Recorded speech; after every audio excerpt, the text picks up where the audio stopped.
Hallelujah. Isho മിശിഹായ്ക്ക് സ്തുതിയായിരിക്കട്ടെ. ഈശോയിൽ ഏറ്റവും സ്നേഹം നിറഞ്ഞവരെ, വചനാഭിഷേകത്തിലേക്ക് സ്വാഗതം. ഇന്ന് പരിശുദ്ധാത്മാവ് നമുക്ക് നൽകിയിരിക്കുന്ന തിരുവചന ഭാഗം വിശുദ്ധ യോഹന്നാന്റെ സുവിശേഷം 3-ാം അധ്യായത്തിൻ്റെ 16-ഉം 17-ഉം തിരുവചനങ്ങളാണ്. ദൈവത്തിൻ്റെ ജീവനുള്ള വചനം ഇപ്രകാരം വെളിപ്പെടുത്തിയിരിക്കുകയാണ്.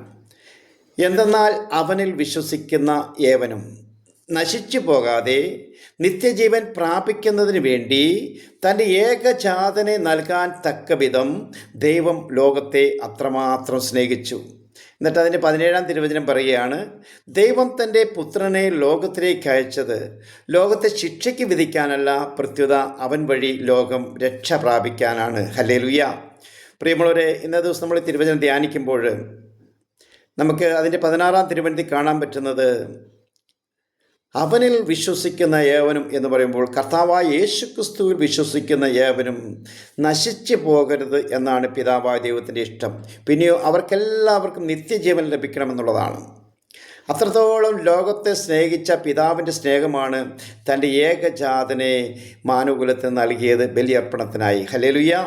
പാപപരിഹാരത്തിനായി, നിത്യജീവന് വേണ്ടി, വീണ്ടെടുപ്പിന് വേണ്ടി. അതിൻ്റെ 17-ാം തിരുവചനം നമുക്കറിയാം, ഇങ്ങനെയാണ്, ദൈവം തൻ്റെ പുത്രനെ ലോകത്തിലേക്ക് അയച്ചത് ലോകത്തെ ശിക്ഷയ്ക്ക് വിധിക്കാനല്ല, പ്രത്യുത അവൻ വഴി ലോകം രക്ഷ പ്രാപിക്കാനാണ്.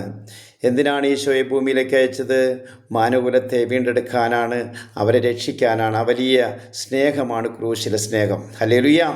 അതുകൊണ്ടാണ് പാട്ടുകാരൻ ഇപ്രകാരം പാടുന്നത്, എനിക്കായി എൻ്റെ ദൈവം ഏകജാതനെ നൽകി, എനിക്കായി എൻ്റെ ഈശോ പരിഹാര ബലിയായി, മനുഷ്യനു വേണ്ടി ക്രൂശിൻ്റെ മാറിൽ പാപിയെപ്പോലെ പിടഞ്ഞവനെ, ദൈവസ്വഭാവം സ്നേഹമാണെന്ന് ലോകസമക്ഷം തെളിയിച്ചു നീ.